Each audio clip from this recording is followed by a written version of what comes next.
नमस्कार, स्वागत है आप सभी को।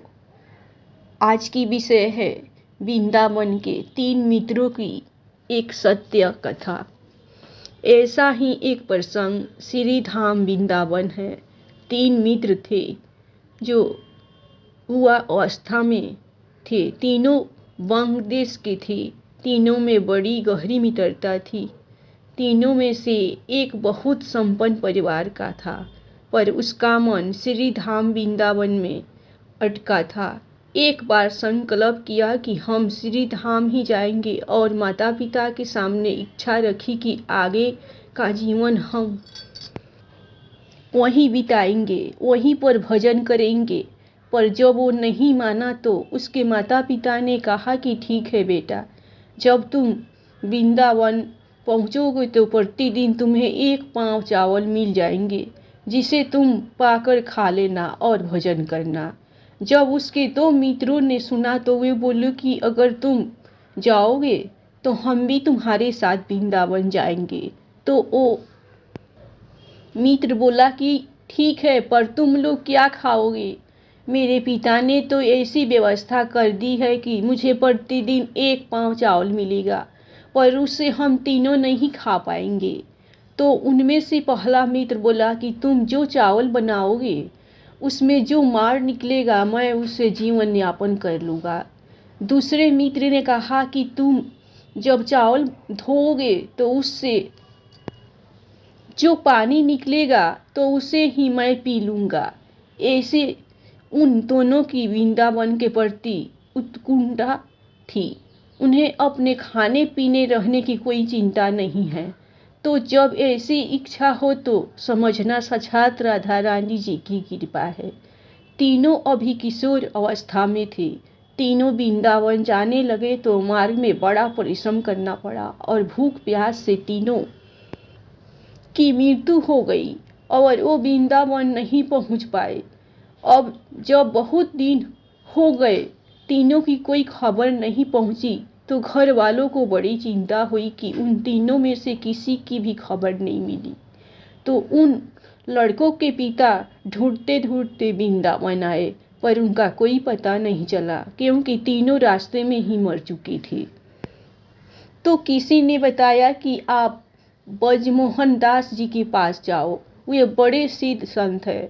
तो उनके पिता ब्रजमोहन दास जी के पास पहुंचे और बोले कि महाराज, हमारे पुत्र कुछ समय पहले वृंदावन के लिए घर से निकले थे, पर अब तो उनकी कोई खबर नहीं है, ना वृंदावन में ही किसी को पाता है।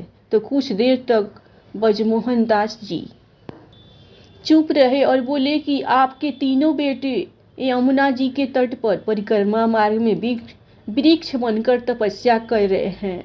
वैराग्य के अनुरूप उन तीनों को नया जन्म वृंदावन में मिला है। जब वे श्री धाम वृंदावन में आ रहे थे तभी रास्ते में ही उनकी मृत्यु हो गई थी। और जो वृंदावन का संकल्प कर लेता है उसका अगला जन्म चाहे पशु के रूप या पंछी के या वृक्ष के रूप में वृंदावन में होता है। तो आपके तीनों बेटे यमुना के किनारे वृक्ष है, वहाँ परिक्रमा मार्ग में है। और ये भी बता दिया कि कौन सा किसका बेटा है। और जो वृंदावन का संकल्प कर लेता है उसका अगला जन्म चाहे पशु के रूप या पंछी के या वृक्ष के रूप में वृंदावन में होता है। तो आपके तीनों बेटे यमुना के किनारे वृक्ष है, वहाँ परिक्रमा मार्ग में है। और ये भी बता दिया कि कौन सा किसका बेटा है। बोले कि जिसने ये कहा था कि मैं चावल खाकर रहूँगा वो बबूल का पेड़ है। जिसने ये कहा था कि मैं चावल का माड़ ही पी लूँगा वह बेर का वृक्ष है।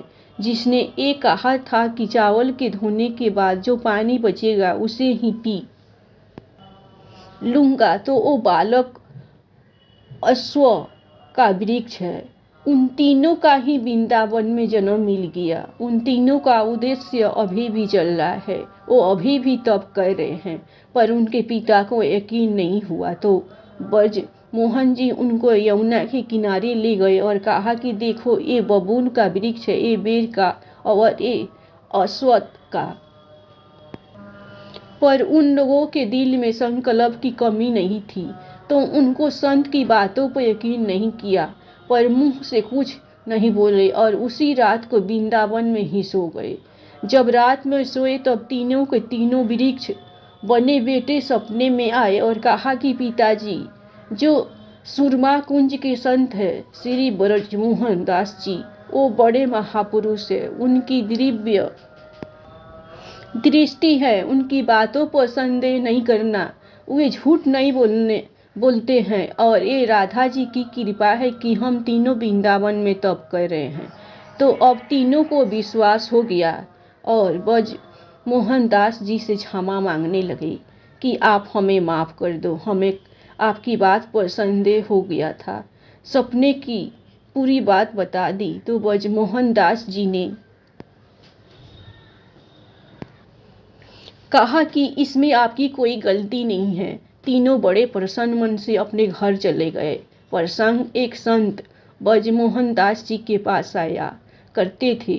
श्री राम हरिदास जी उन्होंने पूछा कि बाबा, लोगों के मुंह से हमेशा सुनते आए कि वृंदावन के वृक्ष को मोम ना जाने के आए, डाल डाल पात पात श्री राधे राधे हुए। तो महाराज, क्या वास्तव में यह बात सत्य है कि वृंदावन का हर वृक्ष राधा राधा नाम गाता है? तो ब्रजमोहन दास जी ने कहा, क्या तुम ये सुनना या अनुभव करना चाहते हो? तो श्री राम हरिदास जी ने कहा कि बाबा, कौन नहीं चाहेगा कि साक्षात अनुभव कर ले और दर्शन भी हो जाए। आपकी कृपा हो जाए तो हमें तो एक साथ तीनों मिल जाएंगे। तो ब्रजमोहन दास जी ने दिव्य दृष्टि प्रदान कर दी और कहा कि मन में संकल्प करो और देखो, और सामने तमाल का वृक्ष खड़ा है, उसे देखो। तो राम हरिदास जी ने अपने नेत्र खोले तो क्या देखते हैं कि उस तमाल के वृक्ष के हर पत्ते पर सुनहरे अक्षरों से राधे राधे लिखा है। उस वृक्ष पर लाखों तो पत्ते हैं, जहाँ जिस पत्ते पर नजर जाती है उस पर राधे राधे लिखा है, और जब पत्ते हिलते तो राधे राधे की ध्वनि हर पत्ते अश्व निकल रही है। तो आश्चर्य का ठिकाना नहीं रहा। ब्रजमोहन दास जी के चरणों में गिर पड़े और कहा कि बाबा, आपकी और राधा जी की कृपा से मैंने वृंदावन के वृक्ष का मर्म जान लिया। इसको कोई नहीं जान सकता कि वृंदावन के वृक्ष क्या है। ये हम अपने शब्दों में बयान नहीं कर सकते, ये तो केवल संत ही बता सकता है। हम साधारण दृष्टि से देखते हैं, जहाँ पर हर डाल हर पात पर राधे श्याम बसते हैं। ब्रज की महिमा को कहे तो वर्ण्य ब्रज धाम, जहाँ बसत हर सांस में श्री राधे और श्याम। ब्रज रज जकू मिली गई बकी चाट ना शेष, ब्रज की चाहत में रहे ब्रह्मा विष्णु महेश। वृंदावन की महिमा कि कौन अपनी एक जुबान से गा सकता। स्वयं शेष जी अपने सहस्त्र मुखों से वृंदावन की महिमा का गुणगान नहीं कर सकते हैं। जहाँ ब्रज की रज में राधे श्याम बजते हैं, ब्रज की चाहत तो ब्रह्मा महेश विष्णु करते हैं। ब्रज के रस कुंजो चखे चखे ना दूसर स्वाद, एक बार राधा कहे तो रहे ना कुछ। और याद जिनके रंग रग बसे श्री राधे और श्याम, ऐसे ब्रजवासी कुसत सत नमन प्रणाम। क्योंकि संत को वो वृंदावन दिखता है जो साक्षात गोलोक धाम का खंड है। हमें साधारण वृंदावन दिखता है क्योंकि हमारी दृष्टि माइक है, हम संसार के विषयों में डूबे हुए हैं। जब किसी संत की कृपा होती है तभी वे किसी बिरले भक्त को वाह दिव्य दृष्टि देते हैं, जिससे हम उस दिव्य वृंदावन को देख सकते हैं और अनुभव कर सकते हैं कि ब्रज का हर पत्ता और हर डाल राधा रानी जी के गुणों का बखान करता है। धन्यवाद। आप लोगों को वृंदावन की सत्य कहानी तीन मित्रों की पसंद आए तो आप लोग इस कहानी के और भगवान के नाम पर लाइक सब्सक्राइब जरूर कीजिए।